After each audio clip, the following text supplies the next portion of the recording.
Արհեստական բանականության տվյալների կենտրոնները մեծ քանակությամբ էլեկտրաէներգիա և ջուր են ծախսում ու նպաստում բնական ռեսուրսների սպառմանն ու շրջակա միջավայրի աղտոտմանը։ Միջազգային մակարդակով այսպիսի խոսակցություններ են գնում ԱԲ-ի մութ կողմերի մասին։ Հայաստանում այս թեմայի շուրջ գրեթե չեն խոսում, դե իսկ մենք այս էպիզոդում փորձում ենք հասկանալ, արդյոք ամեն ինչ այդքան վատ է։ Նախ ինչ է ԱԲ տվյալների կենտրոնը կամ AI Data Center-ը։ Պատկերացրեք մի մեծ գործարան, որտեղ շարքերով համակարգիչների սերվերներ են դրած, տվյալների պահպանման համակարգեր, ցանցային սարքավորումներ ու էլեկտրական ու ջրային համակարգեր այդ ամենը աշխատեցնելու ու սառեցնելու համար։ Հիմա երբ ԱԲ-ի դարը, երբ օրեցօր մեծանում է դրա պահանջարկը, մեծանում են թե տվյալների կենտրոնների քանակը, թե դրանց չափերն ու ծավալը և թե ծախսած էլեկտրաէներգիան։ Բնական է։ Մի ուսումնասիրության համաձայն, մեկ մեծ լեզվական մոդել մարզելուց առաջանում է 300,000 կիլոգրամ ածխաթթու գազ, ինչը նույնն է, եթե 125 անգամ թռնես Նյու Յորքից Պեկին և հակառակը։ Սակայն դա լինում է, ասենք, մեծ քանակությամբ, տարին մի քանի անգամ, իսկ հիմնական լարման տակ աշխատելու պատճառը մարդկանց մշտական հարցումներն են։ Շատ զեկույցներ նշել են, որ ChatGPT-ի վաղ 2023-ի մոդելները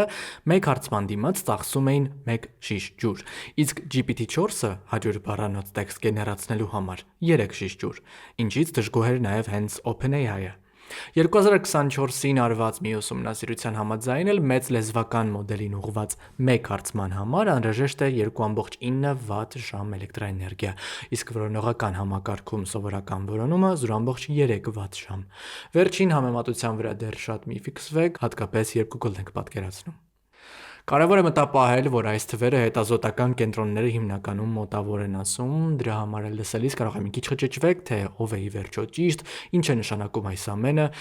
ԱԲ-ի ծախսած էլեկտրաէներգիան պարբերաբար չի չափվում, իսկ տեխնոլոգիական ընկերություններն էլ թափանցիկության խնդիր ունեն։ Վստահել նրանց ներկայացրած թվերին, թե ոչ, այլ հարց է։ Ինչպես ասաց զրուցակիցներից մեկը, այն հարցի պատասխանը, թե ասենք chatbot-ին ուղղված մեկ հարցումն է այս պահին ավելի շատ էլեկտրաէներգիա ծախսում, թե որոնողական համակարգը, կարող է փոխվել ավելի արագ, քան հրապարակվում են նյութերը։ Իսկ անկեղծ ասած, իմ նյութը ընդհանրապես արագ չհրապարակվեց։ Հասկանալու համար, թե ինչ վտանգավոր ազդեցություններ ունեն կամ կարող են ունենալ ԱԲ տվյալների կենտրոնները շրջակա միջավայրի վրա, խոսել եմ տարբեր ոլորտների 3 մասնագետների հետ։ Ես Քրիստիան Գինոսյանն եմ և ուզում եմ հիշեցնել, որ այս մինի շարքի նախկին 2 էպիզոդներում բացատրել ենք, թե ինչ է գեներատիվ ԱԲ-ն, մեծ լեզվական մոդելները, դրանց տվյալների մարզումը, ԱԲ կողմնակալությունը ու ծանոթացել Գերմանիայում իրականացվող ավտորիտար արհեստական բանականություն հետազոտությանը։ AI-ի սպառմանը դեմ լինելը ոնց որ, ասենք, ինքնաթիռներին դեմ լինենք, որովհետև վատ է ազդում շրջակա միջավայրի վրա։ Այսինքն մարդկանց բարեկեցության բարձրացումը սահմանափակել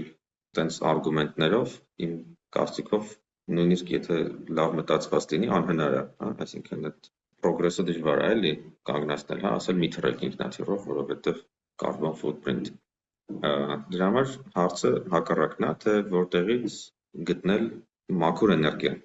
այսինքն էներգիայի սպառումը սահմանափակելը եւ անհնար է եւ անիմաստ իմ կարծիքով, այսինքն մարդկության խնդիրների լուծումները, այն բոլոր խնդիրները, որը մենք ունենք ու փորձում ենք հաղթահարել, դրանց լուծումները պահանջելու են ավելի շատ էներգիայի ծախս ու այս արհեստական բանականությունը այդ ճանապարհներից մեկն է, որ կարող է բերի ինչ-որ խնդիրների լուծումների եւ դրա դիմաց մենք ծախսելու ենք ավելի շատ էներգիա։ Հիմա խնդիրը այն է, թե ինչքան էներգիա կարող ենք ծախսել ու ոնց անել, որ, չգիտեմ, ածուխ շատ չվառենք, ինչպես հաճախ ընդունված է անել, եւ այդպես մինիմալ վնաս տանք բնությանը։ Առաջին զրուցակիցը Սրանդ Խաչատրյանն է, Երևան N մեքենայական ուսուցման, նույն ինքը Machine Learning-ի լաբորատորիայի հիմնադիր տնօրեն եւ ԵՊՀ մեքենայական ուսուցման լաբորատորիայի խմբի ղեկավար։ Data center-ների մասով հիմա որտեղ որ հնարավոր է լինում էներգիա գտնել, data center կառուցում են, որովհետեւ արհեստական բանականության կիրառությունները բավական մեծացել են ու հատկապես այդ խոշոր հնգյակ ասենք, այդ OpenAI-ը, Google-ը, մյուսը, իրանք անընդհատ ավելի շատ հաշվողական ռեսուրսի կարիք ունեն, որովհետև ունեն շատ հաճախորդներ, որոնց դա պետք է։ Այդ հաճախորդների մի մասը մենք ենք,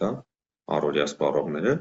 Բայց կան նաև ավելի կոմերցիոն կիրառություններ, որ օրինակ ծրագրավորման ընկերությունները զանգվածային բաժանորդագրվում են այդ ծառայություններին, որ ծրագրավորման գործը արագացնեն ու այդ դեպքում արդեն ամեն ծրագրավորող նաև հաճախ օգտագործում արհեստական բանականություն չափից ավելի շատ, քան մենք առօրյայում ենք օգտագործում, ասենք կարող է 100 անգամ ավելի շատ, ու ինչ որ արժեք է ստանում դրանից, այսինքն ինչ որ ծրագրերը ավելի արագ են գրվում, ավելի շուտ են գործը առաջ գնում, ու դրա պատճառով անընդհատ պահանջարկ կա նոր հաշվողական ռեսուրսների, իսկ հաշվողական ռեսուրսի համար պետք է նաև նոր էներգիա։ Հիմա Հայաստանում կան մի քանի մեծ ու փոքր նախաձեռնություններ, որոնք փորձում են այդ խաղին մասնակից դառնալ եւ Հայաստանում արտադրվող կամ հնարավոր արտադրվող էլեկտրաէներգիան ծառայեցնեն նաև այս գործին ու այդտեղ հիմնական ծախսը բնական ռեսուրսի դա հենց էլեկտրաէներգիան է։ Հիմա եթե էլեկտրաէներգիան մենք կարողանում ենք մաքուր արտադրել, օրինակ, չգիտեմ, եթե Հայաստանում հիմա չափից շատ կա արևային էլեկտրակայաններ, որոնք քիչ թե շատ մաքուր էներգիա են արտադրում, այդ էներգիան խնդիր կա պահեստավորման, օրինակ այդ պահեստավորման տեխնոլոգիաները, որքան ես եմ հասկանում, չլինելով դրա մասնագետ, այդ ուզում եմ շեշտեմ, որ ես էներգետիկայի մասնագետ չեմ, բայց ոնց որ լավ չի պահեստավորվում, այսինքն պահեստավորման ենթակառուցվածքներ շատ չկա։ Բնապահպանական տեսակետից այդ մի հատ առանձին դեբատ է, թե արևային էներգիայի պահեստավորումը ինչքանով է էկոլոգիապես հարմար, որովհետև այդ ակումուլյատորների արտադրության մեջ կիրառվող նյութերը եւս այնքան էլ հեշտ չի ստանալը, բայց եթե դա մի պահ դնենք մի կողմ, ապա արևային էներգիայի պահեստավորման տեխնոլոգիաները որ զարգացվի, Հայաստանում ահագին արտադրվում է, ամառը բավականաչափ շատ է արտադրվում ու լավ չի սպառվում։ Այս պահին չնայած պետք է ասել, որ Հայաստանում իրականացվող պրոյեկտները իրանք ծավալով այս պահին հաստատված մասը մեծ չեն։ Ամենամեծը որ հայտարարվել է, դա Firebird ընկերության 6000 GPU-ով համակարգն է, որը 15 մեգավատ է մոտավորապես ծախսում։ Այդքան արտադրություն Հայաստանում հաստատ կա, այսինքն դրա համար նույնիսկ ինչ-որ լրացուցիչ էլեկտրակայանի կամ լրացուցիչ հզորության մեծացնելու հարց, որքան ես եմ հասկանում, չի լինելու։ Այդ տեղած բանով Հայաստանում 1000 մեգավատից ավել է սպառվում տարեկան միջինում ու այդ 15-ը տեղ ինչ-որ 1-2% է էլի, այտենց մեծ թիվ չի։ Աշխարհում, եթե դուրս գանք Հայաստանից, ավելի մեծ է իմպակտը ու լավ չեմ պատկերացնում, թե ոնց է դա տարբեր երկրներում արվում, ասենք Միացյալ Նահանգներում տենց անեկդոտալ պատմություններ կան, որ գիտեմ XAI-ը, Elon Musk-ի ընկերությունը ինչ որ ուրիշ երկրներից էլեկտրակայաններ է քանդում բերում, որ հասցնի, որովհետև ոնց որ նորը պատրաստելը դժվար է, ինչ որ սենց բաներ կա, որոնց ճշմարտացիությունը չեմ ստուգել, թե դրա որ մասն է ճիշտ, որ մասն է հեքիաթ, բայց որտեղ որ հնարավորություն կա էլեկտրակայան ունենալու, անում են։ Ես գնացի այս տեղեկության հետքերով ու այո, ճիշտ է։ Elon Musk-ի XAI ընկերության Մեմֆիսում կառուցված Colossus սուպերհամակարգիչը գրողը մարզող ամենամեծ կայանն է, որը Lego-ի նման հավաքել են։ Ներմուծելով անհրաժեշտ ենթակառուցվածքներ Հարավային Կորեայից, Իսրայելից ու Կալիֆոռնիայից, նրանք կարողացել են նման մեծ տվյալների կենտրոնի ստանդարտ 2 տարվա շինարարական աշխատանքները, իսկ խոսքը 100,000-ից ավել GPU-ների մասին է, կատարել ընդամենը 4 ամսում։ Ապագայում, եթե zoom out անենք, իհարկե ամենալավը միջուկային էներգետիկան է, ինչքան որ հաջողվի դա օգտագործել, ինքը էլի ինչ որ ունի բարձր ռիսկային կոմպոնենտ, որը կապված է հատկապես այդ օգտագործված ուրանի արդեն ինչ որ միտեղ թաղելու հետ, որ երբ որ արդեն աշխատել է ուրանը ու էներգիան արտադրվել է, այդտեղ ինչ որ թափոններ կան, որոնք պետք է ինչ որ ձևով կառավարվեն, ու դա ինքը էկոլոգիապես այդքան հաճելի բան չի, բայց ինքը շատ ոնց որ փոքր թափոնի ծավալով շատ մեծ էներգիայի արտադրություն է տալիս։ Ու Հայաստանը բարեբախտաբար ունի այդ պլանները նոր ատոմակայան ունենալու, երբ որ սա գործողը կավարտի իր գործունեությունը ու աշխարհում էլ դրան նայում են ըստ երևույթին, ասենք Միացյալ Նահանգներում այդ ուղղությամբ նաև ինովացիայի մեջ են ներդրումներ անում, որ գուցե ավելի փոքր ատոմակայաններ հնարավոր ստանալ, բայց դա արագ չի լինի, այսինքն այսօրվա լավագույն մեթոդները ատոմակայան սարքելու տևում է, չգիտեմ, 8 տարի, 10 տարի, այդ խոշոր տեխնոլոգիական ընկերությունները, որոնց պետք են մեծ էներգետիկ ռեսուրսներ, դրանցից ոչ մեկ 10 տարի չի սպասելու։ մինչև ինչ-որ հատմակայան լինի, հա։ Իրանք ներդրումներ անում են, ես որքան գիտեմ Microsoft-ը ևս ինչ-որ միջուկային տեխնոլոգիաներով զբաղվող ընկերություններում ներդրում անում է, այսինքն այն հույսով, որ հետո մի օր պետք կգա, բայց իրանց պլանավորման հորիզոնը 1-2 տարին է բանի դատա ցենտրների մասով։ Այդտեղ այդ միջուկայինը ոնց որ թե ընդհանրապես չի դիտարկվում էլի, որովհետև ոնց որ պետք է շուտ դա անել։ Լինելով հենց ոլորտի ներկայացուցիչ մասնագետ, երբ որ հանդիպում ես մարդու, ով որ ասում է, որ առօրյայում շատ մի օգտագործի գեներատիվ AI, ինքը ենթադրենք ցանկացած որոնողական համակարգում մի հատ search-ից ավելի շատ էլեկտրաէներգիա է տանում, պատկերներ եւ հատկապես տեսանյութերի գեներացումը էլ ավելի շատ եւ այս մարդկանց, ովքեր որ անհանգիստ են այս թեմայով եւ նույնիսկ կա ասենց միջազգային հիստերիա, հա, ինչ որ չափով, արդարացված, գուցե ոչ արդարացի, ինչ կլինի քո մեսեջը իրանց։ Դժվար է հասկանալ, թե իրականում ինչի վրա ինչքան էներգիա է գնում։ Հիմա ասենք, որ Google-ի որոնում եք անում։ Որտեղից է այդ համոզմունքը, որ դրա տակ ավելի քիչ էներգիա է ծախսվում, քան ChatGPT-ին հարց տալու։ Հա, այդ այնքան է տենց չի, հատկապես հիմա հաստատ տենց չի։ Ասենք Google-ի որոնումը ինքը միանգամից միացնում է նաև արհեստական բանականության մոդելները, ընդ որում ամենատարբեր մակարդակներում է դա միացնում, հա, օրինակ, չգիտեմ, այդտեն եմ ասում, ինչ որ տեսանելի է, հա, հիմա որ վերջին շրջանում Google-ում որոնում եք անում, ինքը AI մոդ է բացում, չէ, նաև ինչ որ հարցերի պատասխաններ միանգամից բերում է արհեստական բանականությունից։ Այդ այնա ինչ որ երևում է, բայց կան բաներ, որ չեն էլ երևում, օրինակ YouTube-ի ռեկոմենդացիոն համակարգը, որ կողքից բերում է, թե որ տեսանյութերը էլ կարող են հետաքրքիր լինել, դրա տակը եւս Gemini-ի նման մի հատ մոդել է աշխատում։ Այնպես չի, որ հասկանալի է, թե ոնց մեր գործունեությունը սահմանափակել, ինչին կպնել, ինչին չկպնել, որ դատա ցենտրները քիչ աշխատեն, էլի։ Շատ տարօրինակ խոսակցություն է, դժվարանում եմ լավ բան ասել, այսինքն իմ հասկանալով այդ ուղղությամբ ջանքերը շատ նման են այդ ինքնաթիռով չթռնելու ջանքերին։ Մարդիկ թռնելու են, մարդիկ ինչ-որ գործեր են ունենալու այլ երկրներում, հա, ու ժամանակ չեն ունենալու մեքենայով կամ նավով ամիսներ ճամփորդել, նույն կերպ ինֆորմացիայի հայթայթումը ինտերնետում եւս կարևոր խնդիր է, որից կախված է մարդկանց գործունեությունը ու բոլոր հնարավոր լավ գործիքները, որոնք հասանելի են մարդկանց, այդ գործիքներից օգտվելու են։ Ուրիշ հարց, որ հա, կարող ենք ասել, որ կան անհեթեթ կիրառություններ, հա, բայց այդ մենակ արհեստական բանականությանը չի վերաբերվում, էլի առանց դրա էլ լիքը անիմաստ գործունեություն կարող է կա այս կամ այն տեսակետից, բայց դժվար է դա դատել էլի, հա, ես չէի փորձի գնահատական տալ ինչ-որ մարդկանց, թե իրանք ինչքանով են ճիշտ ծախսում, ասենք, չգիտեմ, TikTok-ում սկրոլ անելուց կամ ինչ-որ մի բան անելուց, հա։ Նաև հասկանում եմ այդ մտահոգությունը։ Մյուս կողմից ես դժվար եմ պատկերացնում, որ հնարավոր լինի մարդկության պրոգրեսը կանգնացնել այդ նկատառումով։ Մարդկության պրոգրեսը ընդհակառակը էլի, հա, պետք է ավելի լավ տեսքի բերել, իհարկե նաև հասկանալ, թե ոնց կարելի է պահել բնությունը, որովհետև դրանք տենց չպետք է իրար շատ հակասեն։ Սրա մասին մի քիչ փորփրեցի եւ գտա էներգետիկայի միջազգային գործակալության գնահատականը։ AB ինտեգրումից հետո Google-ի բավական էներգախնայող որոնումը հիմա 10 անգամ ավելի շատ էլեկտրաէներգիա է ծախսում։ Google-ի սեփական 2025 թվականի շրջակա միջավայրի մասին զեկույցի համաձայն էլ ընկերության էլեկտրաէներգիայի սպառումը նախորդ տարվա համեմատ աճել է 27%-ով։ Միևնույն ժամանակ, Google-ը պնդում է, որ վերջին 1 տարվա ընթացքում մեկ հարցման համար ծախսվող էներգիան նվազել է 33 անգամ, իսկ ընդհանուր ածխածնի հետքը 44։ Bill Gates-ը վերջերս Caltech-ում մի հատ հետաքրքիր ելույթ է ունեցել այս թեմաներով, ասում էր, որ կլիմայի ուղղությամբ այդ ոնց որ ապոկալիպտիկ սցենարները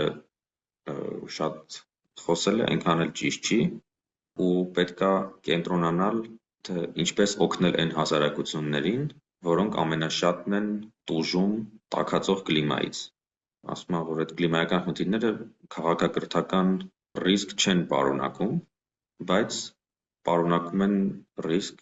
որոշ տարածքներում ապրող մարդկանց համար ու պետքա դրանով զբաղվել ավելի շատ, հա, ու այդ լուծումները, որոնցով պետքա զբաղվել,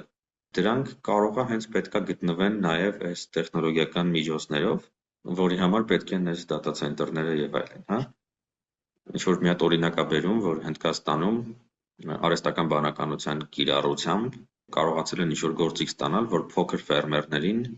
ինչ-որ ինֆորմացիա է տվել, ինչ-որ խորհրդատվություն է տվել արհեստական բանականությունը, որի միջոցով հսկայական բերք է փրկվել, ու ոնց որ այն հոսանքը, որը ծախսվում է այդ տեսակ արհեստական բանականություն ունենալու համար, ինքը միանշանակ արդարացված է էլի այն օգուտին, ինչի համար, որ այդ ծառայելը, օրինակ այդ շատ խոցելի հասարակությունների համար, հա, մասնավորապես Հնդկաստանը համարվում է ամենաշատ տուժողներից կլիմայի փոփոխության պատճառով, որտեղ այնտեղ ամենամեծ ջրհեղեղներ, չգիտեմ ինչեր, հա, տարբեր տեսակի երևույթներ են լինում, որոնք ուժեղ ազդում են մարդկանց բարեկեցության ու առողջության վրա։ Իսկ ինչ գիտենք այն data կենտրոնի մասին, որը որ կառուցվել է Հրազդանում, արդեն իր մասին հիշատակեցինք, 25-ի վերջից արդեն աշխատանքներ սկսվել են եւ գործարկվելու է երևի 26-ի կեսերին։ Դա առաջին փուլն է, այնտեղ կարծես թե ամեն ինչ պատրաստ է։ Այնտեղ ամենաբարդ մասը ԱՄՆ կառավարությունից էքսպորտի թույլտվություն ստանալն էր, որովհետեւ այդ չիպերը համարվում են շատ կարևոր երևույթ բանի տեսակետից, ազգային անվտանգության իրենց տեսակետից եւ բավական խիստ վերահսկվում է, թե դա ում է փոխանցվում եւ ինչպես է դա օգտագործվելու, այսինքն որ եթե նույնիսկ փոխանցում են, ասենք Firebird-ին ու տեղադրվում է Հայաստանում, ինչպես է երաշխավորվում, որ դա հետո չի ծառայեցվելու ինչ-որ այլ երկրների հատուկ ծառայություններին կամ ֆիզիկապես չի փոխադրվելու այլ վայր, հա, այդ բոլոր երաշխիքները կարողացել են ստանալ Firebird-ի գործընկերները եւ այդ լիցենզիան ստացել են։ Եվս մեկ ավելի փոքր է դրանից Սևանում է կառուցվում, տվյալների մշակման կենտրոնը արդեն պատրաստ է, համակարգիչները երևի մարտի կողմերը կժամանեն, եթե ճիշտ եմ հասկանում, այդ ընկերությունը կոչվում է Elevate AI, ինքը օգտագործելով մենակ հոսանք, այսինքն իր ազդեցությունը շենքը իրանով կառուցվում է ենթադրենք Հրազդան քաղաքի մոտ, հա, որտեղ տեղադրվում են այդ համակարգիչները ու ինքը մենակ հոսանք է օգտագործում, ջուր այնտեղ կա, բայց ջուրը փակ ցիկլով, այսինքն մի անգամ այդ խողովակներում լցվում է ջուր եւ էլ չի փոխվում, այսինքն այնպես չի, որ անընդհատ հոսող ջուր է պետք։ Հիմա ԵՊՀ-ում մեզ մոտ մի հատ փոքրը գործարկվում է, հա, շատ մի 100 անգամ փոքր, քան Firebird-ը, դրա հղացման համակարգին բավական ծանոթ եմ, դա արդեն պատրաստ է։ Այնտեղ տենց է, հա, մի անգամ այդ բակերում լցվում է ջրի եւ անտիֆրիզի խառնուրդ, եւ դա անդադ պտտվում է, տարին մեկ պետքա ստուգել, որ չգիտեմ, ճնշումը նորմալ է եւ այլն, տենց անդադ ջրի հոսքի հարց չկա։ Կա հոսանքի հարց, որը այդ տեղում չի արտադրվում, հա, այնպես չի, որ Firebird-ի շենքում գազա վառվելու, որից արտադրվի հոսանք։ Հոսանքի արտադրությունը տեղի ունենում էլեկտրակայաններում, այսինքն բուն ինքը ես որքան հասկանում եմ, այդպես բնապահպանական առանձնակի ազդեցություն չի ունենում շրջակա միջավայրի վրա։ Կարող է ունենալ ինչ-որ աղմուկ, հա, որը էլի ինչ-որ ձևով կարելի է գուցե չափել, հասկանալ, թե դրա ազդեցությունը ինչ կարող է լինի, բայց իրանք սովորաբար չեն կառուցում բնակելի տարածքներին մոտ, այսինքն մարդկանց շատ չի խանգարում։ Աղմուկը լինում է հովացման համակարգի աշխատանքից, եւ այդ հովացման համակարգի աշխատանքը ըստ երևույթին հատկապես ամռանն է ավելի աղմկոտ, քան ձմռանը։ իսկ էլեկտրական թափոնների տեսանկյունից, էլեկտրական եւ էլեկտրոնային, որ այդ համակարգիչները երբ որ արդեն, չգիտեմ, արդյոք իրանց հնարավոր է վերօգտագործել, երբ որ իրանց, այսպես ասած, ժամկետը լրանում է, ինչքան կյանք ունեն իրանք։ Դա լավ հարց է, ես ճիշտ ասած չգիտեմ։ Վերջերս ինչ-որ խոսակցություն եղավ մի ընկերության հետ Ֆինլանդիայում գործող, որ ունեն համակարգիչներ, որ ուզում էին հանեին, որովհետև նորերն էին բերում եւ իրանց data center-ում էլ տեղ չկար։ Ես իրանց ասում էի, որ տվեք մեզ էլի, որ եթե ձեզ պետք չի, որտեվ դրանք ձեր համար հին են, բայց ասենք ստեղ ուսանողների եւ այլ շատ նպատակների համար շատ երկար կարող են ծառայել, բայց չստացվեց ու ասածս այնա, որ նույնիսկ եթե դրա բիզնես տեսակետից արժեքը պակասում է, այսինքն ինքը հնանում է, ինչ-որ դանդաղում է եւ այլն այսօրվա ժամանակակիցների համեմատ, ապա ինքը շատ այլ տեղերում մնում է կիրառելի, հա, օրինակ այսօր Google Colab-ում Google ընկերությունը բոլորովին անվճար առաջարկում է Nvidia-ի T4 GPU-ներից օգտվել, դա 18 թվականին է ստեղծվել այդ GPU-ն, այսինքն արդեն 7, հեսա կդառնա 8 տարի առաջ,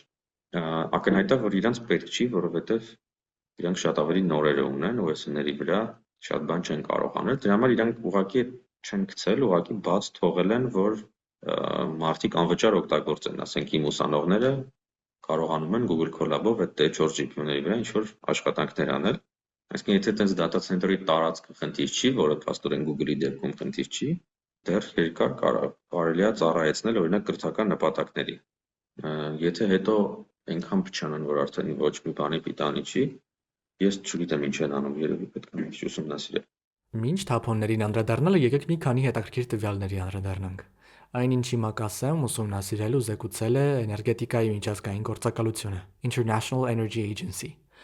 2024 թվականին տվյալների կենտրոններին բաժին է ընկել աշխարհի էլեկտրաէներգիայի սպառման մոտ 1.5%, կամ 415 տերավատ ժամ։ Այդ ցուցանիշի ամենամեծ մասնաբաժինն ունեցել է ԱՄՆ-ն 45%, որին հաջորդում են Չինաստանը 25% եւ Եվրոպան 15%։ Խոշոր ԱԲ տվյալների կենտրոնը տարեկան ծախսում է այնքան էլեկտրաէներգիա, որքան 100,000 տունը, բայց այժմ կառուցվում են ավելի մեծերը, որոնք դրանից 20 անգամ ավելի շատ կծախսեն։ Ըստ էներգետիկայի միջազգային գործակալության մինչև 2030 թվականի կանխատեսումների, տվյալների կենտրոնների էլեկտրաէներգիայի սպառումը ավելի քան կրկնապատկվելու է, հասնելով շուրջ 945 տերավատ ժամի։ Սա փոքր-ինչ գերազանցում է Ճապոնիայի այսօրվա էլեկտրաէներգիայի տարեկան ընդհանուր սպառումը։ Թեև բացարձակաճը կարող է ավելի փոքր թվալ, տվյալների կենտրոնները ի տարբերություն, ասենք, էլեկտրոմոբիլների, հակված են կենտրոնանալ կոնկրետ վայրերում, ինչը դրանց ինտեգրումը էներգահամակարգին դարձնում է ավելի բարդ խնդիր։ 10-ամյակի վերջում ԱՄՆ-ն տվյալների կենտրոնների համար կսպառի ավելի շատ էլեկտրաէներգիա, քան ալյումինի, պողպատի, ցեմենտի, քիմիական նյութերի եւ բոլոր այլ էներգատար ապրանքների արտադրությունը միասին վերցրած։ Հրանտ Խաչատրյանի հետ զրույցը կանգ առավ ԱԲ տվյալների կենտրոնների առաջացրած թափոնների վրա։ Այս թեմայով զրուցել եմ Հայաստանում ամերիկյան համալսարանի Հակոբյան բնապահպանական կենտրոնի շրջանաձև տնտեսության փորձագետ, դասախոս Հարություն Ալպետյանի հետ։ Ինչ ենք հասկանում էլեկտրոնային e-waste ասելով ու ինչ տեսակներ կան e-waste-ի։ Եվրոպական դիրեկտիվով էլեկտրոնային եւ էլեկտրական սարքավորումները սահմանվում են որպես ցանկացած մի բան, որը կարելի է միացնել 220 վոլտին կամ ինչ-որ մի բան, որը պահանջում է մարտկոց։ Հենց այդ պատճառով է, որ օրինակ մարտկոցները իրենք եւ կուտակիչները չեն ընկնում հենց այդ թափոնի տեսակի մեջ։ Նենց որ էլեկտրոնային եւ էլեկտրական սարքավորումների թափոնները ուստի առանձին են մարտկոցներից եւ կուտակիչներից։ Էլեկտրական եւ էլեկտրոնային թափոնները հիմնականում պարունակում են մի շարք տոքսիկ թունավոր բաներ, այսինքն դրանց ուղղակի արտադրության ժամանակ ահագին թունավոր բաներ են օգտագործում, ծանր մետաղներից սկսած մինչև որոշ ինչ-որ քիմիական նյութեր, հա, որոնք շատ հեշտ սկսում են ծորալ եւ քայքայվել եւ հասանելի են դառնում, ինֆիլտրացվում են արդեն հողերի ջրերի մեջ, եթե հայտնվում են աղբավայրում։ Հատկապես եթե սարքը ապամոնտաժվում է եւ ինչ որ տենց վերամշակման է ենթարկվում, օրինակ դրա ինչ որ մի օգտակար կոմպոնենտ է, թանկարժեք ինչ որ մետաղ բան կորզելիս, մնացած բաղադրիչները, որոնք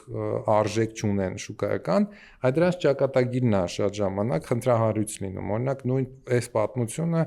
ամբողջ աշխարհը տեսնում է 20 տարի առաջ այդ մեծ ալիքները էլեկտրոնային թափոնների, որ գնում էին Աֆրիկա։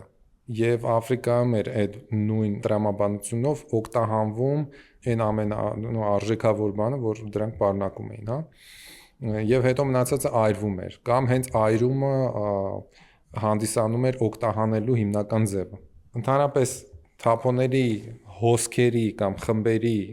դասակարգումը կապված է դրանց առաջացման, այսինքն գոյացման ու հետագա իրանց կյանքի տրամաբանությամբ։ Այն փաստը, որ էլեկտրոնային եւ էլեկտրական թափոնները նախ եւ առաջ ունեն հիմնական միևնույն աղբյուրը եւ հետո հիմնական նույն ձևի են գործածվում, արդեն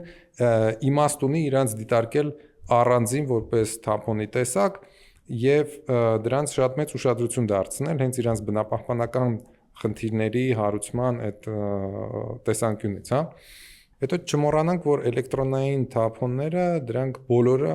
վտանգավոր թափոններ են համարվում, ոչ միայն Հայաստանի օրենսդրությամբ, այլև միջազգայինորեն դրանք վտանգավոր են։ Եվ երրորդ շատ կարևոր երևի թե հանգամանքը նրան է, որ հատկապես էլեկտրոնայինները հաճախ ունենում են թանկարժեք բաղադրիչներ, որը արդեն ինչ որ շուկա է ձևավորում։ Եվ ինչպես ասեցի, վտանգը նրանում է, որ այդ բաղադրիչը ամբողջ մեկ սարքավորման մեջ կարող է լինի կամ ձևավորի միայն 1%-ը քաշից։ Մնացած 99%-ը կարող է լինել շատ թունավոր, վտանգավոր բան, որը ոչ մեկի չի հետաքրքրում, եւ այդ 99%-ի գործածությունը արդեն դառնում է ռիսկային եւ վտանգավոր։ Որտեղ են այս թափոնները ԱԲ դատակենտրոններում։ Ուրեմն այն ինչ որ քննարկվում է Հայաստանում եւ ավելի կոնկրետ Հրազդանի համայնքում արվելիք նախագծի շրջանակում խոսքը գնում է մոտավորապես 10-ից 20 հազար սերվերների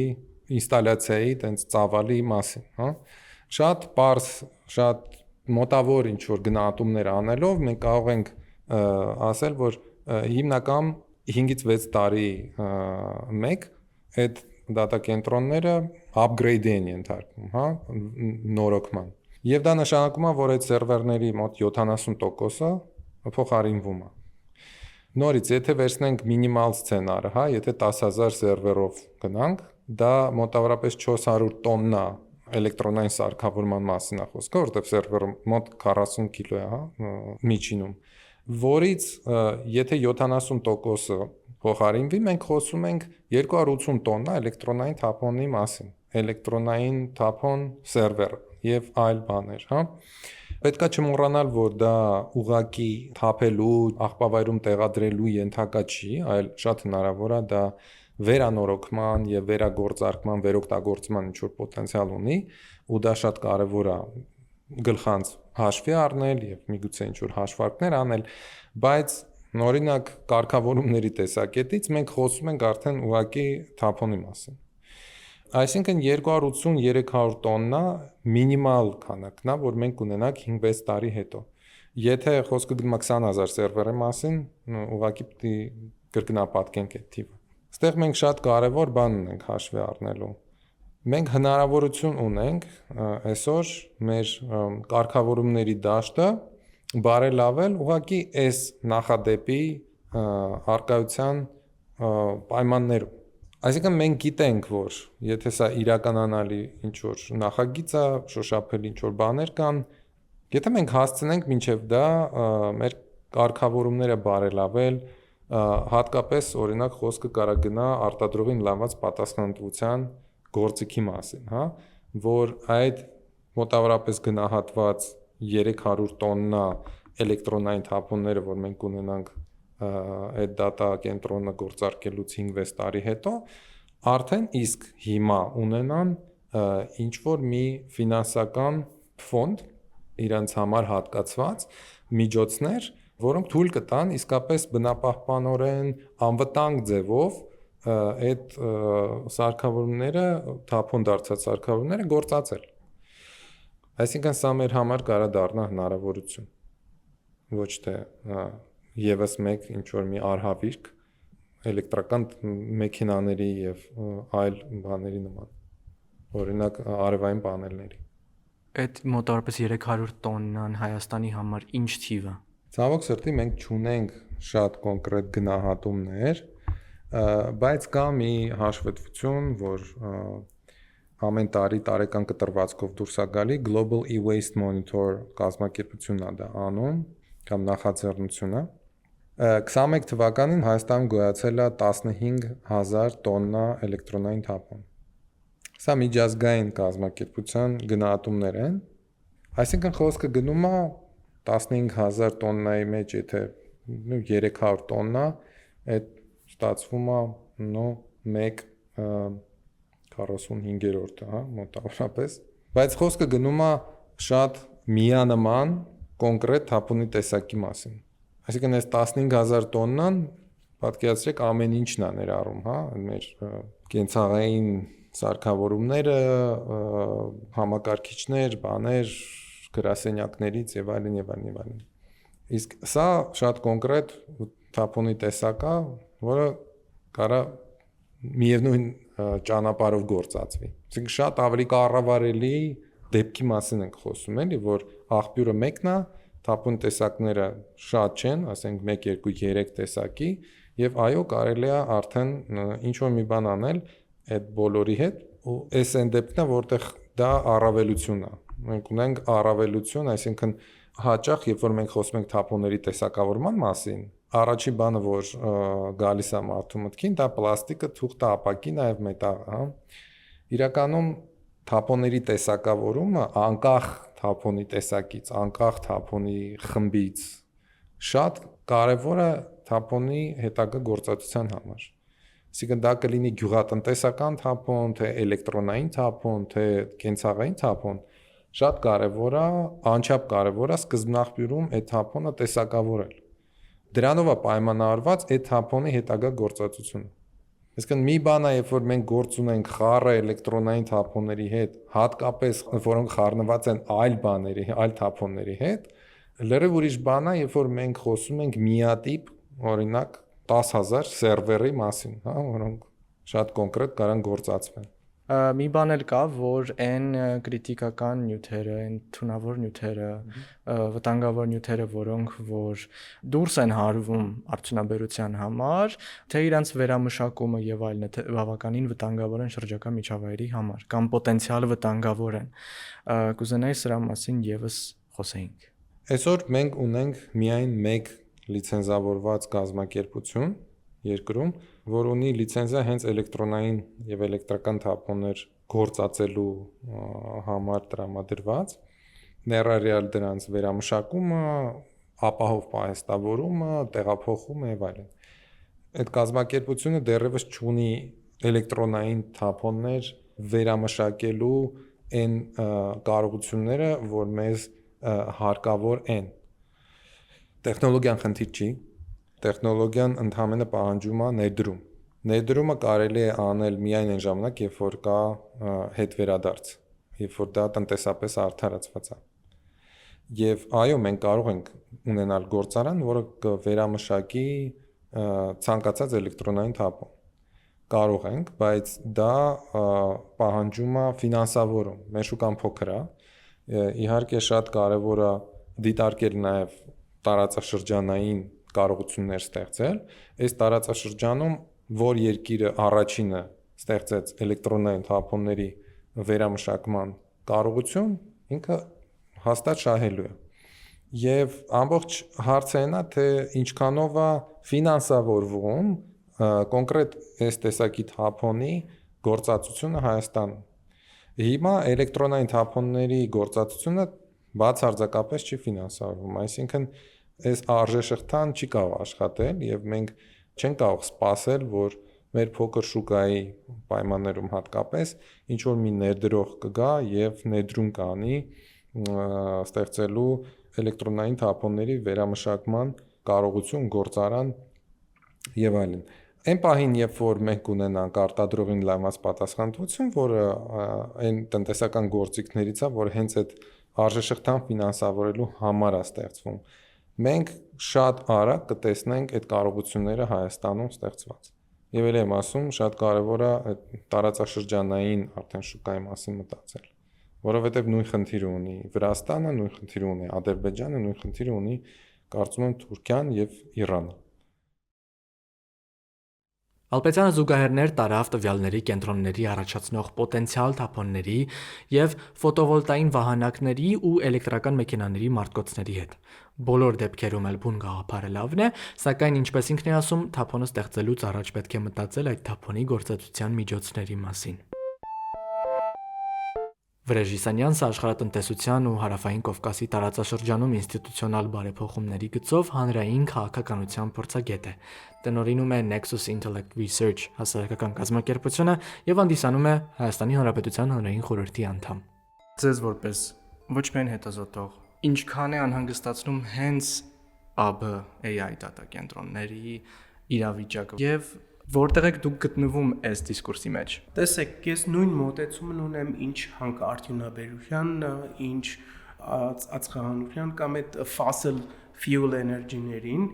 այսինքն տեսեք, տևավ մեծ ընկերություններին 50 տարիից ավել կամ 60 տարիից ավել, որ հասկանան, որ fossil fuels, նավթ, բենզին եւ այն ինչ որ իրանք արտահանում են, դա վտանգավոր է մեր շրջակա միջավայրի համար։ Ու դա զարգանում է շատ ավելի արագ, որտեղ նոր տեխնոլոգիաները նաեւ կարիք ունեն էներգիա։ Դա էներգիան կարելի է ստանալ արևային, կարելի է ստանալ fossil fuel-ից։ Իմ մտահոգությունս սա է, որ մենք էլի նորից նույն սխալը չկրկնենք, ինչ արել ենք fossil fuel-ների համար։ Այսինքն մենք չենք ունեցել mitigation plan, աշխարհը չի ունեցել։ Այսինքն մենք օգտագործել ենք, վառել ենք այդ վառելանյութը, հիմա հասել ենք այն կետի, որ սա է իրավիճակը, Չինաստանը ահա որ աղտոտում է աշխարհը, դա արդեն այդ Paris Accord-ից բարձր որ իրանք չեն անդամակցում Paris Agreement-ին եւ նույնն էլ օտար երկրներ։ Հիմա արդեն Միացյալ Նահանգներում էլ նաեւ նույն հարցը կա, որ մենք պետք է այլի վերադառնանք մեր fossil fuel-ների վրա։ Իսկ դա մտահոգիչ է, երբ որ աշխարհի երկու գերպետությունները չեն մասնակցում աշխարհը մաքուր պահելու համար։ Այսինքն դա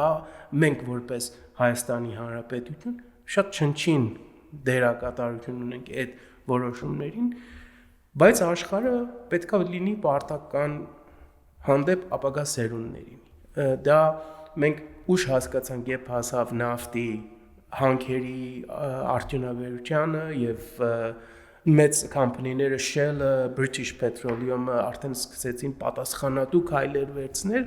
իսկ ինձ թվում է նույնն էլ հիմա կարելի է դա մտածել ճիշտ ձևով օգտագործել այս նորանոր տեխնոլոգիաները, այսինքն ունենալ պլան։ Եթե մենք օգտագործում ենք հոսանք, պետք է պատասխանատու լինենք շրջակա միջավայրին, որտեղ այդ հոսանքը եւ այդ data center-ները ունեն e-waste, electronic waste, ու մենք ինչպես ենք այդ electronic waste-ը պահպանելու բնության մեջ չգնալու։ Դա է։ Ինչ գիտենք հենց այս նույն AI data center-ների մասին։ Իրենք ինչ են անելու, ինչ են օգտագործելու եւ ինչպես են վնասելու մեզ, հա, ամենապարզ ձևով փորձենք բացատրել։ Ձեզ ուզում եմ ասեմ Իրանի Իսլամական Հանրապետության փորձը։ Ուրեմն հիմա շատ ահավոր ջրի պրոբլեմ կա Իրանի Իսլամական Հանրապետության տարածաշրջանում։ Իրանք ահավոր անապատացում ունեն, ուտեղ շատ մի հատ հետաքրքիր հարց է գալիս։ Իրանք ունեն պլանավորված միջոցներ, որ կարողանան ապահովեն երկրի ապագա 10 տարվա ջրային եւ էներգիայի հարցը։ Կզարմանաք, որ ինչպես կարելի է Իրանը այդ հզոր հանքերով եւ սանկցիաները դնելով մի կողմ, տեսեք, հիմա Իրանի անապատներում աշխատում են չինական data mining ընկերություններ, որ օգտագործում են հոսանք իրանց data center-ների համար։ Data mining եւ crypto mining են անում իրանք։ Եվ որովհետեւ պետությունը պայմանավորված է չինական ընկերությունների հետ, տրամադրում է իրանց հոսանք։ Այսինքն հոսանքը գնում է այդ data mining data center-ների համար ու համարյա երկրի 30%-ը զրկված է այս պահին հոսանքից, այսինքն ժամով հոսանքները անջատվում է, այն սեզոններին օրինակ ամառը, գիտենք որ Պարսկաստանում կան մեծ անապատային քաղաքներ, իրանք չունեն էլեկտրականություն ու դա պատճառը դառնում, որ իրավիճակը ստեղծի մի հատ Իրանի նման հզոր պետության համար, որ ինքը կարողանում է իր էներգիայի ռեսուրսները արտադրի եւ արտահանի։ Դա հիմա, երբ որ մենք վերադառնանք էներգիայի կամ electrical power grid-ների վրա, մի երկու տվյալ ըստեղ ես շատ հետաքրքիր է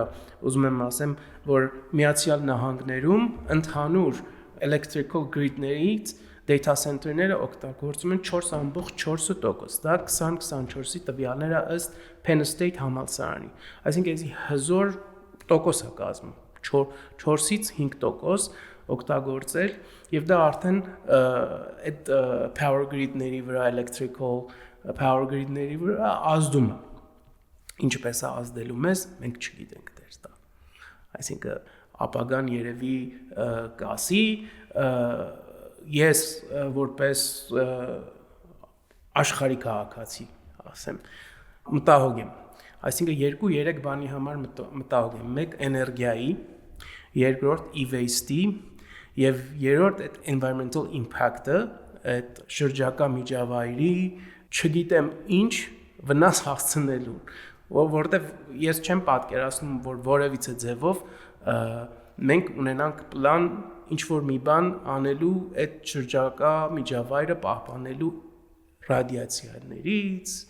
կամ տվյալ չկա։ Այդ մի հիմնական պատճառը դա է այս պահին։ MIT Technology Review-ի մոտավոր հաշվարկների համաձայն, եթե AB chatbot-ին հարցնես 15 հարց, 10 անգամ նկար գեներացնես եւ մի հատ էլ 5 վայրկյանանոց տեսանյութ, ապա կծախսես 2.9 կիլովատ ժամ էլեկտրաէներգիա, որը հավասար է էլեկտրական մեքենայով մոտ 16 կիլոմետր վարելուն կամ միկրոալիքային վառարանը 3.5 ժամ աշխատացնելուն։ 2025 թվականի հունիսի 11-ին OpenAI-ի գլխավոր տնօրեն Sam Altman իր կայքում մի գրառում էր հրապարակել The Gentle Singularity վերնագրով նուրբ եզակիությունը, որտեղ անդրադարձել էր նաև այն հարցին, թե որքան է GPT-5-ին ուղղված մի հարցման միջին ծախսը, եւ ըստ Sam Altman-ի այս թիվն է 0.34 վատ ժամ էլեկտրաէներգիա, որը հավասար է ջեռոցը ընդամենը 1 վայրկյանով միացնելուն կամ բարձր խնայողությամբ լամպի մի քանի րոպե աշխատանքին, իսկ ջուրը մոտ 1 թեյի գթալի 1/15-ն է։ Ինչ որ կատարվում է Իրանում, մեր հարևան երկրում, մետի mismanagement of resource-ը երևի ճիշտ բառ է, եթե ես ասեմ, այսինքն այդ չպլանավորված վերջի նոր տեխնոլոգիա ու երբեք մենք չենք իմացել, որ ինչքան է էներգիա ծախսելու։ Եթե մենք օգտագործում ենք ընդհանուր օրվա ընթացքին generative AI-ից, ինչ որ մի հատ ծրագրից ենք օգտվում, դա երևի իր impact-ը շրջակա միջավայրին 0 է արդեն այս բaragային, որովհետև դա շատ չնչին կիլոբայթներ է, որ մենք օրական օգտագործում ենք, բայց զարգացման հետ նաև պետքա պլանավորել։ Այսինքն լրիվ ընդհանուր բուն մեր նպատակը ինչ է հետազոտություն անելով, տվյալներ հավաքելով, որ մենք կարողանանք ինչ որ երկրորդ, երրորդ պլան մշակենք, այսինքն չլինի նույն Արարատյան դաշտը, որ հիմա գնում է դեպի անապատացում, չլինի նույն հանքարդյունաբերությունը, որ արդեն այս պահին մնաք ընդհանուր ազդում է մեր հնային 6-ից 7%, այսինքն պետքա պլանավորել ամեն ինչը, պետքա պատրաստ լինել, որ օգտագործել տեխնոլոգիական իրականությունը 21-րդ դարին մեր երկրի բարելավման համար։ Դա նաև նշանակում է environmental, այսինքն շրջակա միջավայրի բարելավումը։ Ես միշտ տարբեր տեղեր ասել եմ, պետք չի ասել, որ Հայաստանը ապագա Silicon Valley է։ Չի, որտեվ Silicon Valley-ում դու չես կարող շատ հանգիստ այդքան ռեսուրսները օգտագործես, պլանավորում չունենաս, շրջակա միջավայրը վնասես։ Այսինքն պետք է ունենաս պլան։ Ու դա շատ կարևոր է։ Ես դեմ չեմ տեխնոլոգիաներին, ես կողմ եմ տեխնոլոգիաներին, ես կողմ եմ էլեկտրիկ մեքենաներին, բայց ես նաև մտածում եմ, որ մարդկոցները պետք է վերականգնել։ ՄԱԿ-ի շրջակա միջավայրի ծրագիրը եւս իր անհանգստությունն է հայտնել տվյալների կենտրոնների ծախսած ջրի մասին, ասելով, որ համաշխարհային մասշտաբով ԱԲ-ի հետ կապված ենթակառուցվածքները շուտով կարող են սպառել 6 անգամ ավելի շատ ջուր, քան 6 միլիոն բնակչություն ունեցող Դանիան։ Համաձայն կատարված գնահատականներից մեկի։ Սա լուրջ խնդիր է, ասում է ՄԱԿ-ի շրջակա միջավայրի ծրագիրը, երբ մարդկության քառորդ մասն արդեն իսկ չունի մաքուր ջրի եւ սանիտարական պայմանների հասանելիություն։ Պայմանագիր է կնքվել 3 կազմակերպությունների եւ Հայաստանի միջև եւ կառուցվելու է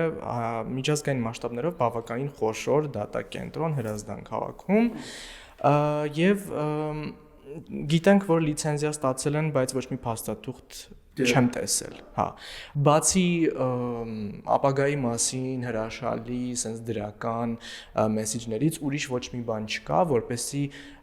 ստուգենք իմանանք այս գործողությունը, որ տեղի է ունենում, ինչպես եւ ամենասկզբում ասացիք, որ կարող է դառնա հանքարդյունաբերության նման մի բան։ Իմ ուղեղում միշտ դա էր, որ չդառնա հերթական հանքը, որը վնասում է շրջակա միջավայրը, առանց էլ Հայաստանում, որը փոքր երկիր է ու ամեն մի հանքից ահագին տուժում է։ Հիմա այս ջուրը, որ օգտագործվում է, գիտեմ, որ օգտագործում են համայնքային ջրերը, քաղցրահամ ջրերը։ Էլեկտրաէներգիան սպառվում է։ Մենք այս պրոյեկտի համար ընդհանրապես կատարվել է այդ environmental assessment ասված այդ գնահատումները։ Ինչ գիտենք սրա մասին կամ ինչ անհանգստություններ ունենք, որպեսզի պահանջենք, որ այդ ամեն ինչը լինի։ Ընդհանրապես այս բային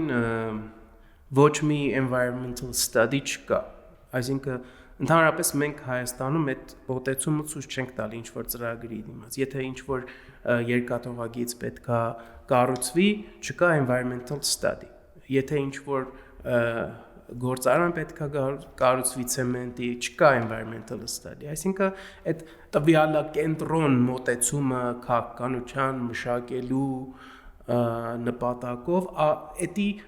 հիմք չի դրվել մեր որոշումների մեջ։ Բարեբախտաբար